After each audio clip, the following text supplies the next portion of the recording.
आज राष्ट्रीय मतदाता दिवस के अवसर पर में रांची के जिला निर्वाचन पदाधिकारी सह उपायुक्त राहुल कुमार सिन्हा ने अपने पदाधिकारियों एवं कर्मियों को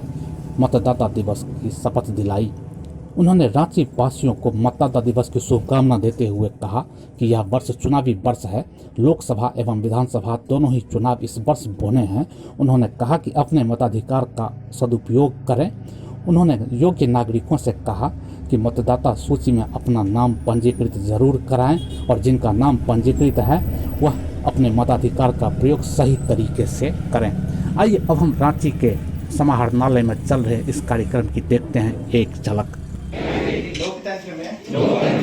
अपनी पूर्ण आस्था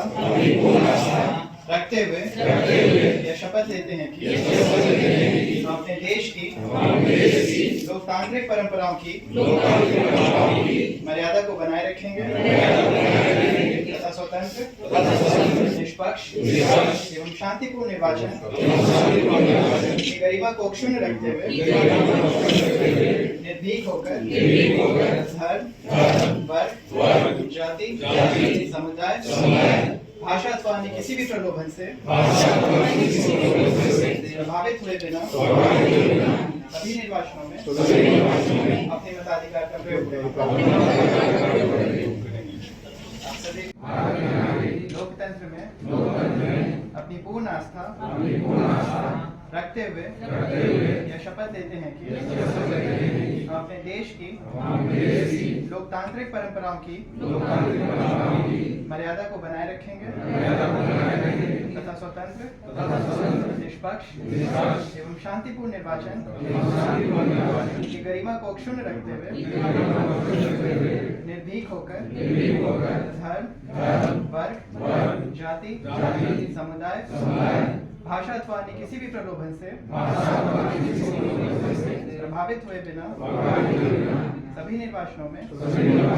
अपने मताधिकार का प्रयोग करेंगे।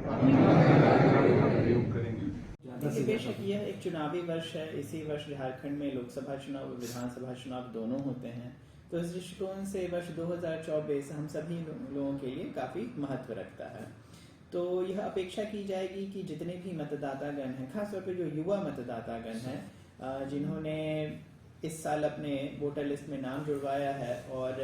ऐसे मतदातागण जिनको कि 2019 के बाद मतदाता रोल में अपना नाम जुड़वाने का मौका मिला, ऐसे लोगों ने कभी किसी आम चुनाव में वोट नहीं दिया होगा। तो ये बहुत आवश्यक हो जाता है कि वह सभी नेशनल वोटर्स डे के महत्व को समझें और इस पूरे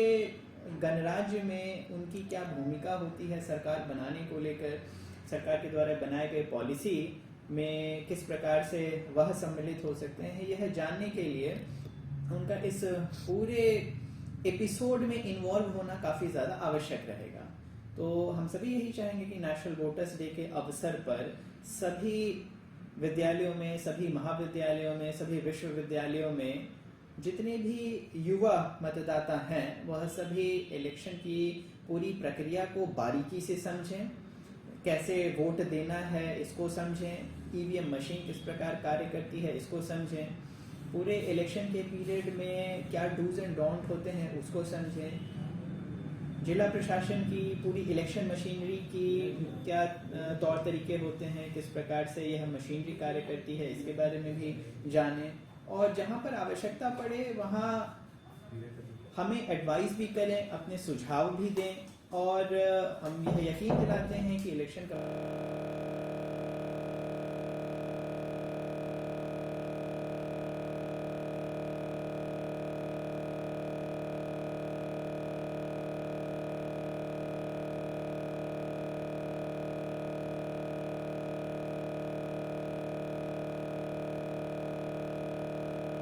TSA लैब न्यूज से मैं हूँ आपके साथ संपादक अशोक कुमार झा। हम फिर मिलेंगे आपसे बेहतरीन और ताजा खबरों के साथ।